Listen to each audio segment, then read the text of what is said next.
Hello everyone. So in the world we live in today, we all know AI, and it's big now, but it's going to be bigger in the future, and particularly ChatGPT. It's pretty much replacing people's cognitive ability. What I mean by that is your critical thinking skills, because I even see it myself on buses, etc. That any little thing at all, instead of thinking about it and deciphering it in our head. Take for example, everybody goes straight away to ChatGPT to look for easy solutions of AI to summarise it. So we're not using our heads. And the same with people studying in schools, etc. They're all going to ChatGPT for their answers and things. They're not using their critical abilities. What I mean by that is your thinking and your critical thinking in situations, even in different situations. I've seen many people look for advice on ChatGPT instead of taking it out themselves. I never really, I used it a few times, ChatGPT, but mainly I would rather use my functional ability and think about the problems or anything that comes in front of me, because it's important to use your brain and to use your critical thinking skills to not analyze what the situation is in front of you. Because an AI, even though some people say it's great and stuff, that it's a different point of view, I suppose, in the way too, in some regards, some things, because the human brain can only think of so much, and sometimes your brain can be biased. I will admit that, but it's important to use your head, because your brain it's a function you're supposed to use, and particularly critical thinking and for memory, etc., etc. Now people relying on Chat GPT, and people having conversations and stuff, and like it's mad stuff. It's mad. A few years ago, I would have said you were mad if this was the thing, but it's the reality now, and it's getting in 10 years' time. We'll come back to this video, and God only knows, it's frightening to take too, because it's such power that we're given to an AI, not a human and stuff. And there's no more powerful object in the world than the human brain and human mind, if that makes any sense. But it's worrying, particularly for young people, because when I grew up, there was no such thing. I didn't have the internet, etc., etc. I always had to think for myself, use my brain, think for myself. And obviously, someone being dyslexic, it's a bit more common. Your brain's a bit different than some other people, in terms of reading, in terms of thinking about things. It takes me a second and stuff to process stuff, etc. But still, you have time to think about things, organize your response, organize your action if something happened, etc. But it does benefit to a certain extent, like life, etc., etc. Instead of looking to an AI, you know yourself what to do, like in your head, in your own head. You're able to decide your own actions, etc. But an AI can basically control a person, because I've seen literally cases on social media, not in Ireland but in other countries, where literally every little thing, and I've seen one person do a YouTuber, like for a month, only listen to what AI told him to do, pretty much. If tell him to go to the toilet, when to go to the toilet, except like completely controlled his life.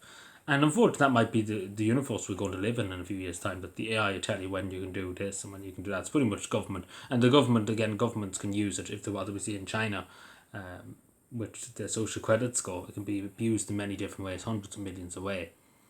AI and technology, for the benefit, not for the benefit of mankind, but the benefit of certain elites, um, etc., etc. So it's worrying stuff too, and it's worrying the power of AI too, because it's very frightening. It is really, really frightening. But even just take for example on issues, just the last thing I raised about offence and different issues and stuff. Instead of years ago, you would have to look up an article, go to your phone and look up an article on Google, on for example the Telegram or the Irish Mirror or whatever it may be, to find out your information. Take for example, if it's some case in court, or some scandal with a politician or something, or the Datsun scandal, etc. Nowadays, people just look it up on ChatGPT. They don't have to go to the effort of clicking and putting it into the search bar and looking for it, and taking and reading through it. They're getting summaries. They're getting very short summaries. The way in articles, there's big articles.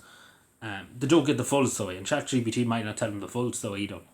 It tells them, because a lot of people just want the simple answer. They don't want a big long paragraph. And I understand somebody being dyslexic, it's atrocious. But you get the full story from a big long paragraph. But from a half a paragraph, you don't get the full story. You get a half a picture. And particularly when it's to do with politics, or it's to do with world effects and stuff, you want to be as accurate as possible on what you're talking about, and what you know about it, because it's important. Knowledge is power.